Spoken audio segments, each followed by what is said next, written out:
Hello students, सारांश Yadav academy में आपका स्वागत है। इस वीडियो में मैं आपके लिए लेकर आया हूं अर्धवार्षिक परीक्षा का पेपर कक्षा 9वीं वालों के लिए, जो कि हिंदी विषय का है। जैसा कि आपका विकल्प में जो 5 विकल्प होते हैं, जैसा कि पहला विकल्प है जानवरों में सबसे बुद्धिहीन समझा जाने वाला प्राणी है, तो जो सही हो आप विकल्प में लगा दीजिए। दूसरा आपका देख लीजिए, ऋषि मुनियों के गुण किस में पहुंच गए, तो जो आपका सही विकल्प हो उसमें लगा दीजिए। इसके बाद तीसरा देखते हैं, रेणु के पैदल आने पर पिता जो भी मतलब रोते थे या खुश होते थे या गुस्सा होते थे या कुटते थे, जो भी होता था तो आपको सही विकल्प में लगा देना है। इसके बाद चौथा देखते हैं अपन, मुँह की खाना का अर्थ है, तो जो भी इसका सही विकल्प हो आप लगा दीजिए। इसके बाद पांचवा देखते हैं, तो पांचवा जैसा कि आपके लिए दिखाया जा रहा है, सवैया छंद कौन सा है, तो आपका मात्रिक छंद, वर्णिक छंद या कविता या दोहा, जो भी हो तो आप इसका विकल्प लगा सकते हैं। ठीक है, इसके बाद देखते हैं अपन रिक्त स्थान। जैसा कि रिक्त स्थान मदरसा खालिस्तान शब्द है, ठीक है, तो जो हिंदी हो तो हिंदी लगा दीजिए, अरबी हो तो अरबी लगा दीजिए। इसके बाद देखते हैं अपन, 3 वर्णों के समूह को खालिस्तान कहते हैं। इसके बाद तीसरा देखिए, कैदियों को भरपेट भी खालिस्तान नहीं मिलता। इसके बाद चौथा देखते हैं, प्रस्तुत कविता में खालिस्तान प्रमुख समस्या है। इसके बाद पांचवा देखते हैं, कबीर की प्रमुख रचना खालिस्तान है। ठीक है, इसके बाद देखते हैं अपन प्रश्न क्रमांक तीसरा, जैसा कि सत्य और असत्य है इसमें। ठीक है, तो आप जैसा कि पहला सत्य असत्य देख लीजिए, दोनों बैल 1 महीने तक कंजी होंस में बंधे रहे। सत्य है यदि तो सत्य कर दीजिए, यदि असत्य है तो आप असत्य कर सकते हैं इसे। इसके बाद दूसरा देखते हैं, प्रेमचंद के जूते फटे थे। इसके बाद तीसरा देख लीजिए, परिंदों के पंख सुनहरे दिखाई देते हैं। इसके बाद चौथा देखिए, माटी वाली गुड़िया नाटे कथ की थी। इसके बाद देखते हैं अपन पांचवा, लेखिका की नानी झगड़ालू महिला थी। ठीक है, इसके बाद देखते हैं अपन चौथा, जो कि आपकी सही जोड़ियां हैं। ठीक है, तो आपकी जो सही जोड़ियां हैं प्रश्न जैसा कि कश्मीरी कवि। ठीक है, तो जो भी सही जोड़ियों में हो आप मिला दीजिए। इसके बाद देखते हैं अपन शब्दों के पूर्व लगने वाला शब्द, तो जो सही हो आप वो देख लीजिए। इसके बाद देखते हैं कबीर की रचना। इसके बाद चौथा देखते हैं, गधे में गुणों की पराकाष्ठा। ठीक है, तो जो सही हो आप लगा दीजिए। ठीक है, इसके बाद देखते हैं अपन एक वाक्य में उत्तर, जो कि आपका प्रश्न क्रमांक 5 रहेगा, तो मीराबाई का जन्म कहाँ हुआ था। इसके बाद दूसरा देखते हैं, रसखान किसकी भक्ति में दिन रात लीन हो गए। इसके बाद तीसरा, नीति श्रृंगार और प्रेम किसकी कविता के विषय हैं। यदि आप ये सब विकल्प हैं और खालिस्तान है, एक वाक्य में उत्तर हैं, सही जोड़ियाँ, यदि आप अच्छे से मिला लेंगे तो आपके लिए 6 माही और वार्षिक में, क्योंकि आपके लिए ये जो इम्पोर्टेंट क्वेश्चनों से पेपर बनाया गया है काफ़ी इम्पोर्टेंट है आपके लिए। ठीक है, तो आप अच्छे से देख लीजिए।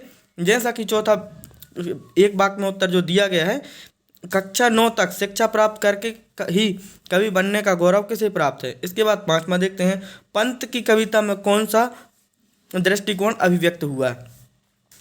इसके बाद देखते हैं छठवां। ठीक है, तो मानसरोवर के कवि से क्या आशा है। जैसा कि आपका ये क्वेश्चन आ गया है तो ये आपके लिए 2 नंबर का रहेगा, या यदि आपसे इससे ये अथवा वाला आता है तो ये अथवा वाला, ये आप दोनों याद कर लीजिए, क्योंकि आपके लिए यदि ये 6 माह में आ जाएगा तो ये आपके लिए हो सकता है वार्षिक में आपके लिए आ सकता है। ठीक है, इसके बाद देखते हैं अपन प्रश्न क्रमांक 7वां, मृत्यु का तरल दूत किसे कहा गया है और क्यों।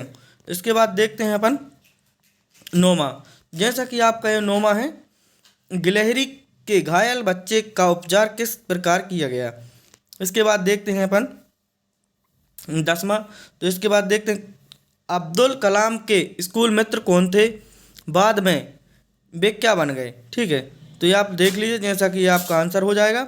इसके बाद देखते हैं, बैल को गधे का छोटा भाई क्यों कहा गया है। ठीक है, इसका अथवा वाला देखिए, लेखक ने तिब्बत की यात्रा किस बेस में तैयार की और क्यों। ठीक है, इसके बाद देखते हैं अपन, यात्रा करते समय लेखक और उसके साथियों ने डाकियों ने अपने।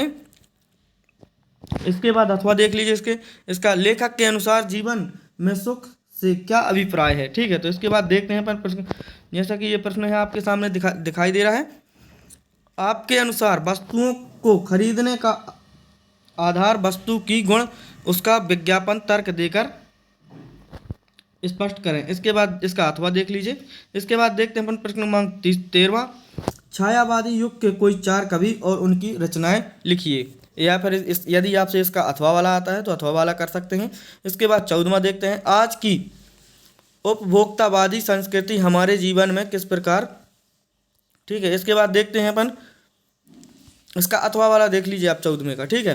तो 14वें का अथवा आपके लिए काफ़ी इंपॉर्टेंट है। इसके बाद देखते हैं अपन 15वां, मुंशी प्रेमचंद अथवा सूरदास जी का जीवन परिचय निम्नलिखित बिंदुओं में कीजिए। तो ये आपको अच्छे से याद कर लेना है और पेपर में लिख कर आना है, ठीक है। इसके बाद देखते हैं अपन 16वां, बालिका मैना के चरित्र की कौन कौन सी विशेषता आप अपनाना चाहते हैं, ठीक है। तो जो भी उसका उचित हो तो आपको लिख देना है। इसके बाद इसका अथवा देख लीजिए, कवि ने सच्चे प्रेमी की क्या कसौटी बताई है।